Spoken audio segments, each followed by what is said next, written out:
Welcome back to The Explainer. Today, we're tackling one of the most elegant solutions in modern machine learning, and that is CatBoost. Developed by the researchers over at Yandex, which is one of the world's leading tech companies, CatBoost was engineered to solve this chronic, everyday headache that data scientists had honestly just learned to live with. I'm talking about the messy, complicated reality of categorical data. Sometimes the biggest breakthroughs in AI don't come from just building massive models, but from intelligently fixing the foundations. Okay, let's dive into this. We've got a really clear roadmap for today. We're going to start with the categorical problem itself, look at the target leakage trap, explore CatBoost's intelligent engine, do a little Python building, and wrap up with how to choose the right algorithm. Section 1. The categorical data problem. The Curse of Dimensionality. To really appreciate why CatBoost is such a game changer, we kind of have to set the scene first. We need to look at the fundamental difference in the types of data that our machine learning models are forced to process every day. Basically, datasets have two broad camps. On the left, you've got numerical variables. These are things you can actually measure, right? Age, wind speed, pollution levels. The math makes total sense here. 30 degrees is definitely warmer than 20 degrees. But then on the right, we have categorical variables. These are just labels: gender, province, forest type. Think about walking into a massive university library. The page count of a book? That's numerical. A 500-page book is objectively longer than a 200-page book. But the subject? Mathematics, history, physics? That's a category. You absolutely cannot mathematically say that history is somehow larger than physics. Categories are just groups. They're not measurable quantities. And honestly, this brings us to a massive problem. How exactly do algorithms, which literally run on mathematical splits and calculations, process words like forest type or human sports? Well, they can't. A computer needs numbers. Now, sure, you could just lazily assign numbers to these labels. You could say human sports is 1, computer science is 2, biology is 3. But you see the problem, right? That creates a totally false mathematical relationship. Suddenly, your algorithm might assume biology is mathematically greater than computer science, which is complete nonsense. So to get around that fake math, data scientists have traditionally relied on a really clumsy workaround called One-Hot Encoding. Instead of assigning a single number, every single category gets its own brand new binary column of zeros and ones. And hey, if you have 10 departments, no big deal. But what if your data set has 5,000 product names or 20,000 hospital codes? Using one-hot encoding in that scenario is like trying to organize employee records by buying a brand new massive filing cabinet for every single department. Before long, you are drowning in thousands of filing cabinets. The dataset absolutely explodes in size, it eats up all your memory, and training slows to a crawl. This bloated mess is what we famously call the Curse of Dimensionality. Section 2. The Target Leakage Trap. Is our model cheating? So, as researchers desperately tried to find alternatives to this Curse of Dimensionality, they actually stumbled into a totally new, highly dangerous statistical trap. To avoid creating all those thousands of extra columns, they tried a technique called target encoding. The premise is super simple. You just replace the category label with the historical average of whatever it is you're trying to predict. Think of it like choosing a restaurant. The name of the restaurant doesn't tell you much, but if I tell you, hey, this place has a historical customer satisfaction score of 4.8 out of 5, suddenly that arbitrary name is replaced by incredibly useful information.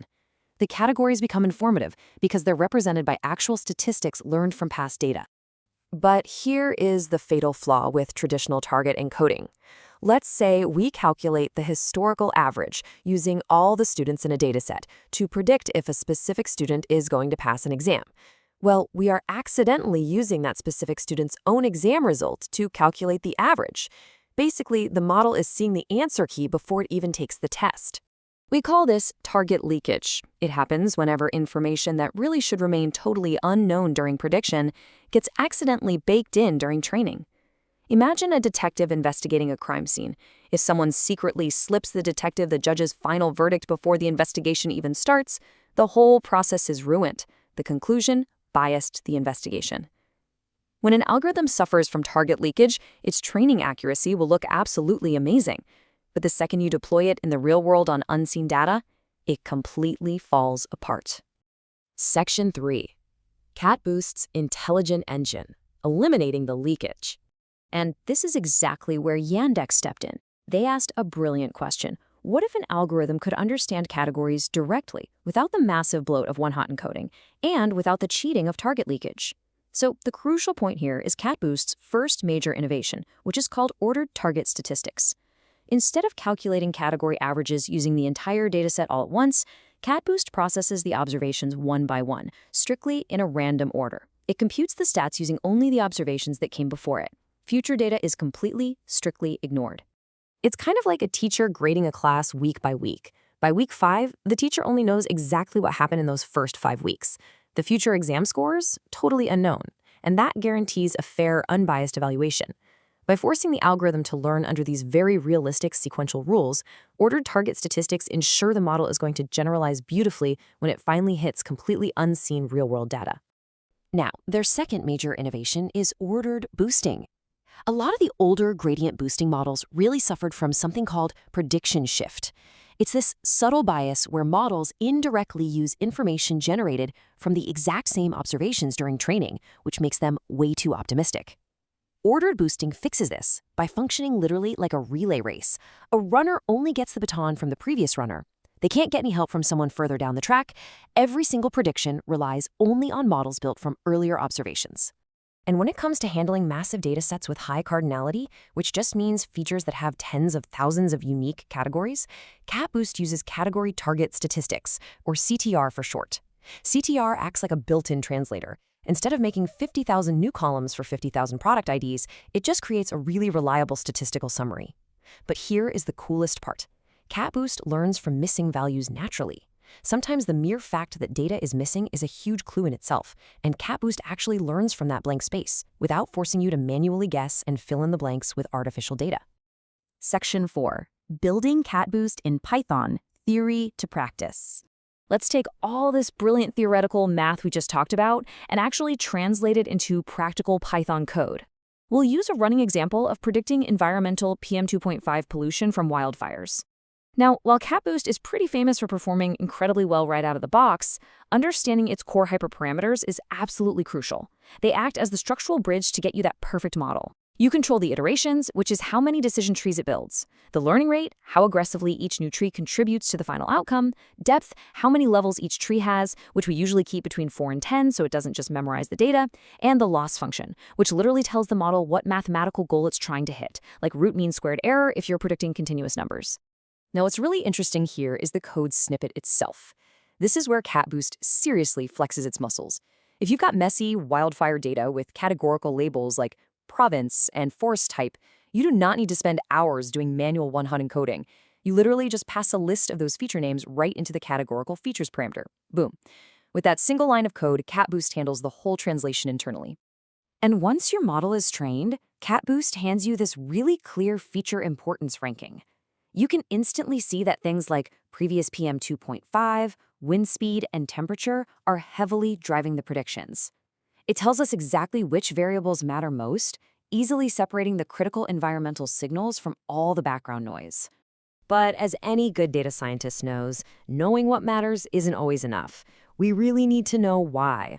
Luckily, CatBoost integrates perfectly with SHAP values. SHAP provides actual scientific explainability by detailing exactly why a specific individual prediction was made. So if a particular wildfire suddenly spikes pollution levels to some crazy extreme, SHAP values will break down exactly which specific variables triggered that localized spike. Section 5, Choosing the Right Algorithm, the Gradient Boosting Showdown. We've seen how insanely powerful CatBoost is, but a true professional knows you have to pick the right tool for the job. Right now, we have 3 absolute heavyweights in the gradient boosting family, and they're very distinct specialists. If your dataset is purely structured numerical data, XGBoost is an incredibly highly optimized choice. If you are dealing with absolutely massive datasets where computation speed and sheer scale are your biggest bottlenecks, LightGBM is definitely your go-to. But if your structured dataset is loaded with categorical variables, text labels, IDs, groups, CatBoost is simply unmatched because it processes them so intelligently, saving you from a ton of manual pre-processing. And because of that unique strength, CatBoost absolutely shines in industries that are just drowning in categorical data. In healthcare, it easily handles variables like hospital name, diagnosis code, and blood type. In finance, it expertly processes occupation, city, and loan category to detect fraud. E-commerce relies on it to chew through thousands of product IDs and customer membership levels without blowing up memory limits. And as we've just seen, It's perfect for environmental science, effortlessly juggling different weather stations and vegetation classes. And this brilliantly illustrates what I consider the golden rule of machine learning. The best machine learning algorithm is not the one that wins every single benchmark. It is the one that solves your specific problem accurately, efficiently, and reliably. You always have to start with the shape and the reality of your problem, not just jump to a preconceived favorite algorithm.